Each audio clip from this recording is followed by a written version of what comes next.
Olá, minha amiga, meu amigo. Chegou a hora do nosso encontro neste domingo, 14 de abril, um dia muito significativo na história da humanidade.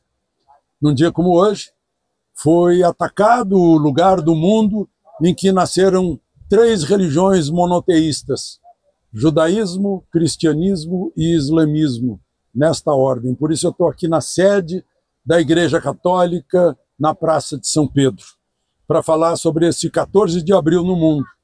No ano 73 a.C., Júlio César foi vingado.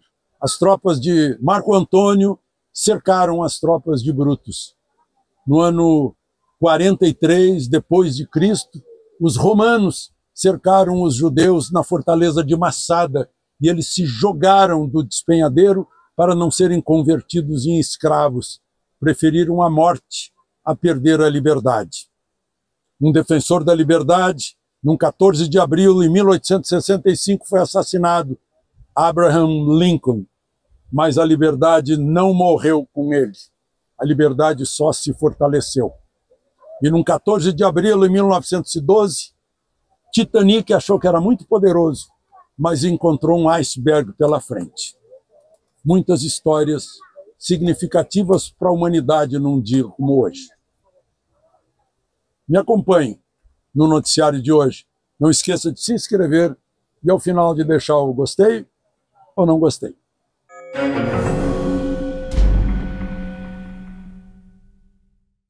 Então, se eu comecei essa fala de hoje na Praça de São Pedro, não tem como não lembrar que Deus nos deu o arbítrio para nós decidirmos por nós mesmos. Então, em relação até Deus, nós temos liberdade. Por isso eu vou falar em liberdade hoje, né? E contra a liberdade, Israel sofreu um ataque. E 300 foguetes, mísseis, drones, Israel anulou todos. Como se fosse a força do iceberg contra o casco do Titanic. Titanic veio impetuoso e não adiantou. Foi uma teocracia, o Irã é uma teocracia, e eu gravei a abertura de hoje dentro de uma teocracia, que é o Vaticano, mas Israel não é uma teocracia, é um Estado laico, de onde surgiram as três principais religiões monoteístas, como eu disse. Primeiro o judaísmo, depois o cristianismo, depois o islamismo. Atacou, tudo que conseguiu foi ferir gravemente uma menina de 7 anos e teve mais uns, eu anotei aqui o número de feridos leves, 8 feridos leves. Qual foi a reação no mundo? A Alemanha foi o país que mais reagiu. A ministra de Relações Exteriores da Alemanha disse que o Irã tem que parar. O Irã é aquele que botou 2 navios lá no Rio de Janeiro no início do governo Lula, contra a opinião dos Estados Unidos, mas Lula fez valer a soberania nacional e não, os 2 iranianos, que os americanos chamam de terroristas, podem ficar no Brasil. Tudo bem. Só que o outro que reagiu foi Milei, nosso vizinho argentino. Ele estava nos Estados Unidos, iria para a Dinamarca, cancelou a ida para a Dinamarca, ele teve com Elon Musk e depois foi homenageado com um prêmio especial de uma associação judaica ortodoxa dos Estados Unidos. E mandou a presidência da República divulgar uma nota de apoio forte a Israel, e lembrando que agora, no dia 11 deste mês, a Justiça Argentina declarou como verdade que o Irã foi quem planejou e estimulou o ataque à AMIA, a Associação Mutual Israelita Judaica Argentina, em que foram mortas 85 pessoas e feridas 300 pessoas em 1994. Quem executou foi o Hezbollah. Quem planejou e mandou foi o Irã, lá na Argentina. Só para a gente botar as coisas nos devidos lugares.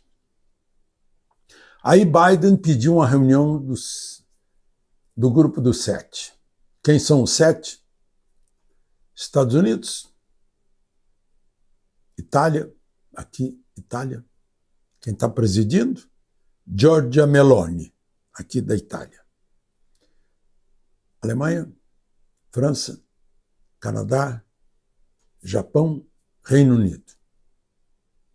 O Brasil não está nessa. Reuniram-se, decidiram apoio fortíssimo a Israel e uma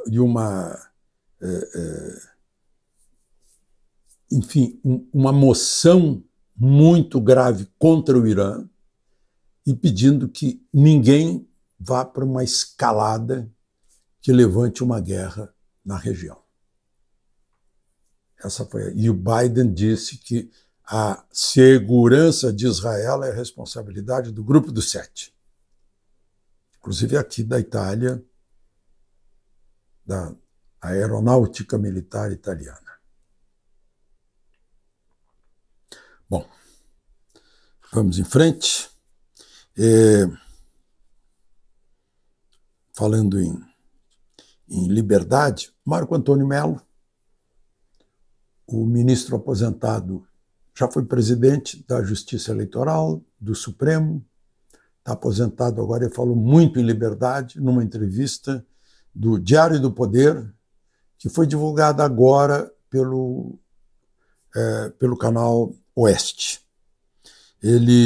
Marco Antônio Melo disse que liberdade é a medula da Constituição brasileira. A medula é tudo.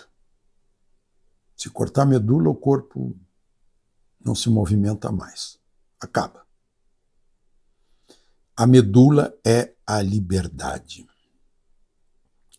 Ele disse: não vejo com bons olhos avanços do Tribunal Superior Eleitoral sobre redes sociais. E aí ele cita o artigo 220 da Constituição. Nenhuma lei pode constituir embaraço à comunicação e à veiculação de informações. Aí ele disse que o Superior Tribunal, o Supremo, está se responsabilizando, né, porque essa história, por exemplo, de responsabilizar o órgão que publica uma entrevista por aquilo que disser o entrevistado, inibe o órgão que publica a entrevista. Essa inibição se chama censura. Ele fala outra coisa, que um órgão que foi criado pelo Tribunal Superior Eleitoral, chamado, vejam só o tamanho do nome, Centro Integrado de Enfrentamento à Desinformação e Defesa da Democracia. Isso é bem típico, esses títulos imensos, porque falta criatividade para fazer um título curtinho. E outra porque é preciso enrolar para dizer o que se quer, escondendo aquilo que realmente se quer. Porque o nome disso poderia ser Departamento de Censura. Né? Muito simples. E ele censura esse Departamento de Censura. Ele, Marco Antônio Melo, criticou isso. Né? E lembrou o óbvio, que só o Poder Legislativo pode legislar, pode normatizar as coisas. Então, se alguém quiser fazer uma fiscalização, tem que ser com base numa lei do Legislativo. Né? Fora disso, é retrocesso. Ainda sobre liberdade, o presidente Lula vetou trechos da lei que veda saidinha, né, de gente condenada. Gente condenada é gente que cometeu crime contra outra pessoa, contra famílias. Né? E o pretexto foi que, puxa, ele tem que visitar a família, é uma questão de humanidade. Mas por que não aplicam em tudo esse princípio? Tenente-Coronel Mauro Cid foi preso, de novo.